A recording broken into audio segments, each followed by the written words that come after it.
Oh, saan yung daan? Oh no. Wait lang. Ano ba yun? Ah, tulay. Sumabra. Homeboy. Tanday na ni boss. Salamat ulit sa pagbalik ko.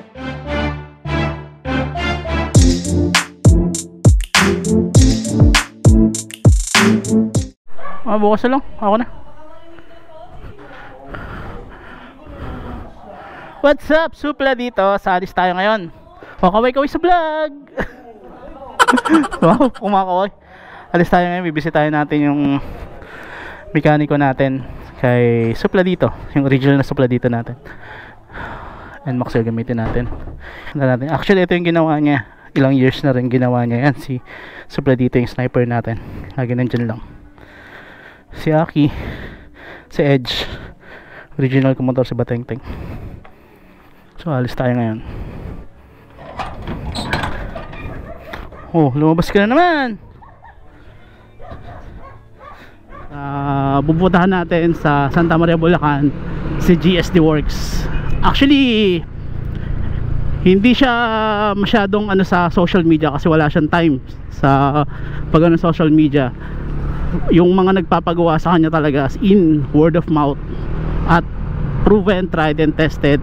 Napaka low key nito na tong tao na to, si Boss Jerry. Pupuntahan natin. So naisipan lang natin puntahan ngayon kasi magtatanong-tanong tayo, kasi medyo may naiisip tayo dito kay Maxine. So kasi si Maxine ay 2019 natin binili. Today is 2024 na. So 5 years na si Maxine sa atin. So parang naisip ko na medyo bigyan naman natin ng kiliti si Maxine. So magtatanong-tanong tayo sa kanya ngayon. Kaya isa din yun sa dahilan ko bakit tayo pupunta at bibisita sa kanya. Boss Jerry kasi kilala to sa sa mga race bike, tsaka sa pag gusto nyo magpalakas, magpabilis ng motor nyo. Ito yung forte niya. So kung matatandaan nyo sa mga previous vlogs ko, kahit sa kotse, sinasabi ko sa inyo yun, na kapag meron kang trusted na mechanic, kahit gaano pa kalayo yan, kahit marami pa nga yung shop dyan sa gilid mo, kung yun trusted mo na gagawa para sa'yo, yun pupuntahan mo. So yun, kahit medyo malayo si sa atin, si Boss Jerry ng GSD Works, pupuntahan natin. Actually hindi alam ngayon ni Boss Jerry ng GSD Works na pupunta tayo. Nag-message nga ako sa kanya, sabi ko kung pwede naman mag-vlog sa shop niya kasi hindi talaga siya sa social media. Nagpo-post lang yung pa-unti-unti lang about sa mga clips lang, pero napaka-low-key kasi talaga nun ni Boss Jerry eh. Pero pupunta pa rin tayo ngayon. Hindi niya alam, pupunta tayo sa surprisahin natin.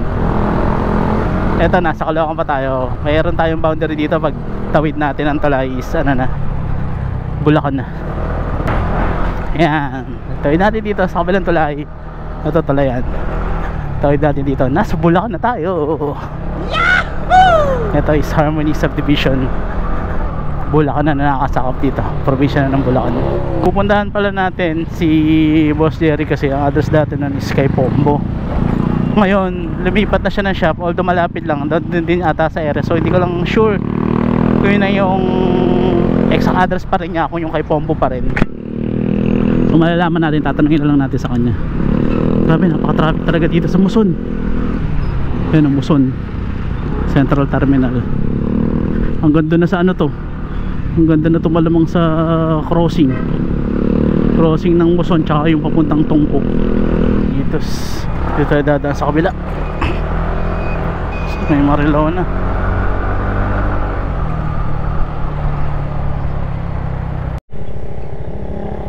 Ayan, mag-GSD Works tayo.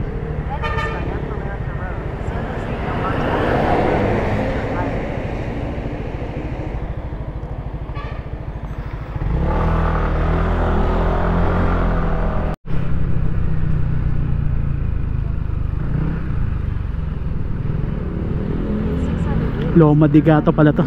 Nag-Loma de Gato na tayo dumaan instead ng Muson kasi traffic doon sa Muson eh. Kwento ko lang sa inyo paano ko nga ba nakilala si GSD Work at si Boss Jerry. Kasi dati nung hindi pa uso ang social media, meron tayong mga forum sa internet. Una nating motor yung Wave 100, si Batengteng. Tapos sumunod natin doon is yung Sniper 135. So sa Sniper 135 nagkaroon tayo ng sinalihang forum, yung Yamaha T135. Marami tayong mga naging kakilala, kaibigan doon sa ano na yon, sa forum na yon. Doon sharing of ideas. Wala pa akong balak magpaano noon, magpalakas ng motor kasi okay naman ako sa 135. Kaya lang parang wala lang, all of a sudden bigla akong naisip magpa-load. So parang isa sa nag ano sa akin doon si Mark Vargas, kaibigan at kumpare, kapigi, kapatid na rin turing ko sa kanya. Isa siya sa nagano sa akin na kay Jerry. Siya yung lagi ako nakwento, siya yung dati guinea pig ni Boss Jerry dati. So yung mga settings na ginawa na inaano ni Boss Jerry sa Sniper dati, yung motor niya kasi may Sniper din yan before. So nakilala namin si Boss Jerry. Tapos yun nga, ginawa ko noon katulad ng pinapayo ko sa mga nagpapakarga ng motor kahit sa kotse. Ginawa ko noon, kinausap ko si Boss Jerry ano yung mga kailangang pyesa. So kasi hindi rin naman syempre ganun ka mura yung mga pyesa. So ginawa kong diskarte para makabuo ako, makapagpalakas ako ng motor noon. Every payday noon, since natanong ko na kay Boss Jerry mga pyesa ang kailangan niya, hiningi ko na muna listahan ko ng setup. Actually nagtatlong setup ang ako noon yung super stock 150cc Viction kit, tsaka nauwi ako sa 62 din. So nagtatanong ko sa kanya, tapos nabuo ko na yun, nakompleto ko na. So every payday noon bumibili ako pa isang pyesa. Tapos nung naipon ko na siya, tinanong ko rin siyempre kung magkano yung labor. After nag-ipon din ako ng pan-labor sa kanya, pang machine shop. After nun, dinila ko na sa kanya yung motor. Same with sungit ginawa ko sa kotse natin, sa Civic AK natin. Nagtanong din ako kay Pape.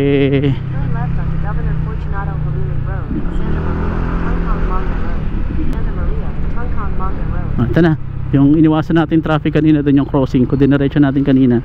Dito din lulusot yun dito na tayo. So yun, hanggang sa mga buo natin yung mga pyesa, saka natin dinala kay Boss Jerry. At least hindi tayo nangutang, hindi tayo napag-ipunan natin, napaghandaan natin. So ganun yung ginagawa ko para ng pyesa. Dito tayo dadaan sa Tumana para hindi na tayo dumaan sa bayan ng Santa Maria. Actually nandito na tayo sa Santa Maria, Bulacan. Yung pupuntahan natin ngayon na shop niya, ito na yung bago sa bahay niya na ata ito kasi medyo matagal-tagal na rin tayong hindi nakakapunta sa kanya.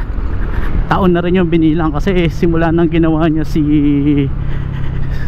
supla dito nun, wala naman tayong naging aberya. Isang beses lang tayo nagkaroon ng aberya at kasalanan ko pa yun. Yung nagpalit ako ng pertuwa na lang is naapektuhan yung bearing ng crank. So nagpalit tayo, yun lang. After nun, pati yung block ko naapektuhan, nagpalit ako ng block from Uma, nagpalit ako ng JVT. Ito Tumana to, spillway. So yun lang na may nagyan. The rest, tsaka yung kaya din ako sure kay Boss Jerry, marerecommend ako talaga sa mga gusto magpa-load. Kasi subok, tatanungin mo kasi kung para saan, tatanungin ka niya para saan, or sasabihin mo kung para saan yung mo gagamitin. Ako kilala naman niya ako dati na bumabiyahe ng malayo kay Sniper ko noon. Kapang may bubuga siya pero kaya niyang tumagal kasi nabiyahe ko pa siya ng malayo. Naakyat ko pa sa naakyat ko pa sa highest point, yung old highest point yon, isa sa pinakamalayo ko ng Taos, Pangasinan. Hindi ko lang na North Loop si Supla dito noon kasi medyo nagigpit na rin sa sa mga maingay na motor. Maingay motor ko noon si Supla dito, naka AHM pipe siya tanong tayo sa kanya. Actually nag-initial na ako na tanong sa kanya, meron naman na pwedeng muffler na gamitin, pipe na kasi tuloy ng stock pero kayang mag-load. Uy, may bagong kalsada pala dito. Saan kaya lusot nito? Dati wala pa yan nun. So tagal ko na talaga hindi dumadaan dito. Siyempre pala pinupuntahan natin dito, shoutout kay Sir Jojo Speedmaniac. Saka siya naman yung naging tinuturing kong parang mentor, nag-inspiration ko kasi sa mga biyahe-biyahe. Sa kanya ko natutunan yung ano na ride for pleasure and not for pressure. So kaya every time na nag-ride ako, chill lang, hindi yung nagmamadali, hindi yung waswas, kasi para enjoy lang yung paligid. Andito na tayo sa bayan ng ano, Santa Maria. Actually part na to ng bayan ng Santa Maria. Oh, saan ang daan? Wala ang daan dito, ba't no entry? Dito tayo.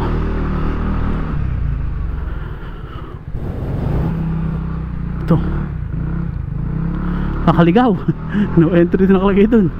Mahuli tayo kasi may nanghuli dito sa Santa Maria.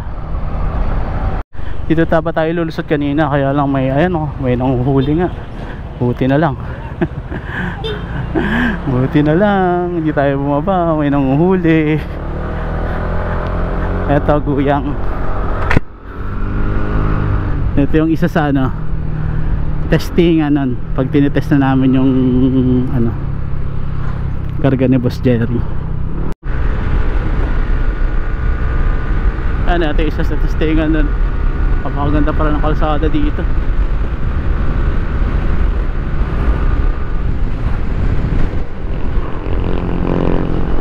Wala na yung triangle dito. Dami ng pagbabago talaga. May wheel ko na rin dito. Dati wala yan. Maria Medical Center Hospital dito. Dati wala yan.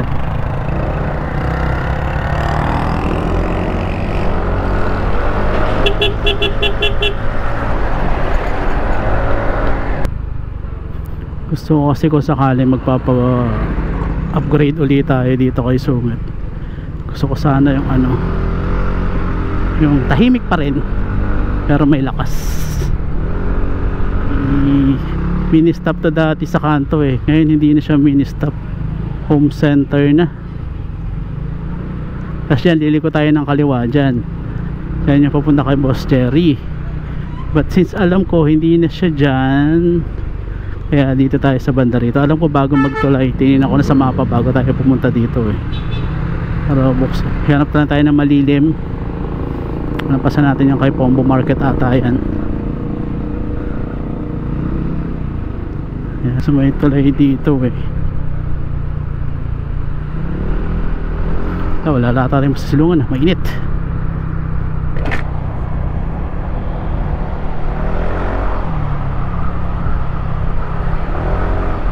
Yun, may lilim na konti. Dito muna. Natin kasi yun na yung tulay. Konti pa, 1 minute na lang, malapit na tayo.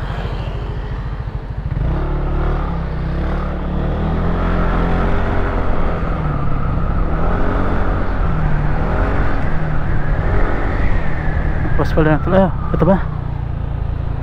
Wait lang, ano ba yun? Tulay. Sumobra. Wait lang, parang yun sumobra nga. Yun nga, tulay nga. Yung kalsada na yun, maliit na kalsada. Itong maliit na kalsada na to bago magtulay. Boss Jerry, saan siya dito? Hoop.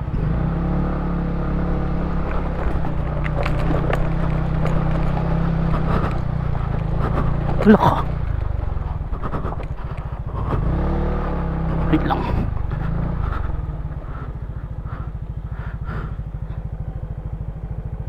And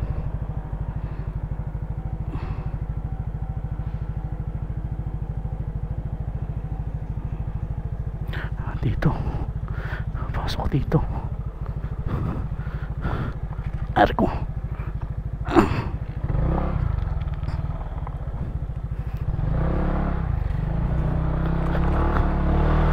Hala.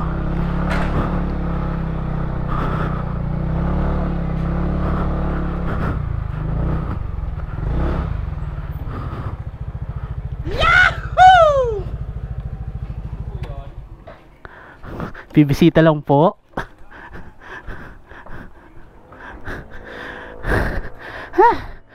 Maliit lang pala Boss Jerry yung street papunta dito. Maliit lang pala yung street. Lumampas pa ako. Sabi ko bago magtulay tapos hindi ko napansin yung maliit na street. Ayos lang boss. Basta. What's up sa pala dito? Sandito tayo sa shop ni Boss Jerry. Ito yung bago niya shop. Matagal tayong hindi nakapunta. Ito yung bago niya na. So sa taon na rin dito na siya lumipat. Ituro mo nga ako Boss Jerry. Yung bahay ko boss, ano na, tumutulo na, bumabaha na sa loob eh. Ayan. Homeboy. Tanday na ni boss. Ito parang ano, sound deadening. Sige boss, maghanap muna tayo ng ano. Parang hanggang ano lang din ako boss. Gusto ko mag 2-treat. Ang hirap nga yung maingay na ano. Mahirap i-biyahe ng ano, ng malayo sa lalo may mga munisipyo na ano eh. Mga nanguhuli na maingay. Kung ano yung masasagad natin doon sa tahimik, yun na lang siguro ang anuin ko boss. Buti na lang talaga nagpunta muna. Tama yung desisyon ko na magpunta muna dito. Kasi sabi, dapat nung Friday pa pupunta ako ng Caloocan. Nag-uulan lang. Itong week na to, nag-uulan lang talaga. Kaya tinamad ako pupunta ng Caloocan. Kasi bibili nga ako ng GAVT sana na ano. Kasi yun yung muna uunahin ko. Kasi sabi mo sa ganun yung 5. Hindi ko pala nabanggit siya na naka-muffler na. Yung ganyan throttle, boss, ano suka ng 32? 38. Wala. 2-3 ito, ilang sukat ng bore? 66. Obligado ka magpalit ng head. Lahat. So, dito. Eh, sa set ng medyo tahimik pa. Ayun lang, 63. Kaya pa ng tahimik na ano, na 5. 2.1 na ano. Maliksin na rin.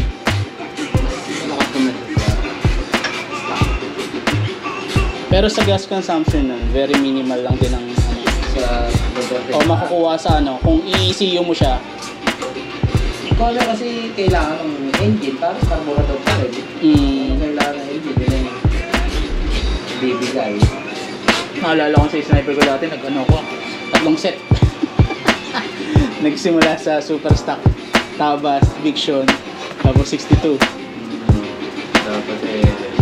Dapat rekta na agad. Hindi, ina-advise ko ngayon. Kung ano din lang dito ano sa sagad. Pero ako kasi talaga pag ano gusto ko sa tahimik na lang talaga kasi sa akin nakaraan yun oo. Mas naman yung ano mas naman yung lakad niya Ganun pa rin talaga boss Buti ganyan talaga hindi ka madawag mag-share ng knowledge. Tatanong-tanong pa rin yung ibang ano. Ay si Boss Jerry. Correct. Ano ba, pwede ba siyang tumakbo na maganda na nang hindi naka-ECU? Doon sa 183. Oh. Nasa magkano yung gano'n sa ano? 'Di ba yung binigay mo sa akin presyo? Kung halimbawa mag-ano pa ako ng ECU. Halimbawa kung ikaw man o ka man makahanap. pero kung sabi mo ano mo home credit mo kay ECU May nakita akong gano'n pero hindi ko alam kung meron yung B1 kasi maganda lang mahirap kahit si Marvin nagsasabi nung nakita kong post niya yun i-repost nyo pahingi ako pang B1 nako wala wala yun ang problema kaya nagtanong din ako sa inyo kung okay lang ba na second hand kung gano'n mahirap isugal hindi na maghanap na ng brand new pero kung hindi mauuwi ako pero kung eraser nga alam mo naman ako masunurin kung ano yung nare-recommend gagawa yun ang sinusunod ko kaya ano pero tingin ko malaking bagay na pumunta muna ako dito dahil kung hindi napabili ako ng JBTV madodoble wala naman akong gagawin na dito kung ano sayang ayan na lang stage 1 to kung kaya naman pero kung halimbawa na mabuo natin siya na wala akong mahanap na ECU muna kaya naman pa siya maano pa o mas na isabay na so ang ano na lang doon if ever yun sa dyno na ano o siya boss una na muna ako salamat ulit sa pagbalik ko papaisked na lang ako ayun mga boss galing na tayo kay Boss Jerry may shop sa labasan pero doon pa rin tayo sa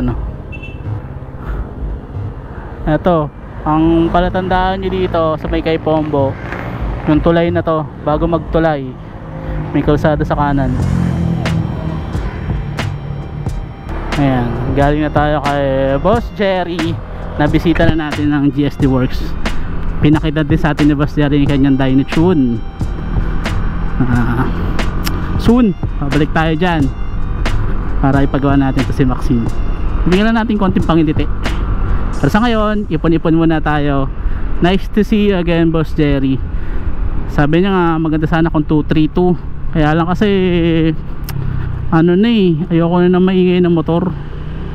So tinanong ko na lang si Boss Jerry ano yung sagad na hindi naman maingay. So siguro ganun na lang yung papagawa natin. At buti na lang pumunta na tayo kay Boss Jerry kasi makakatibid tayo ng konti. Hindi na tayo bibili ng bagong muffler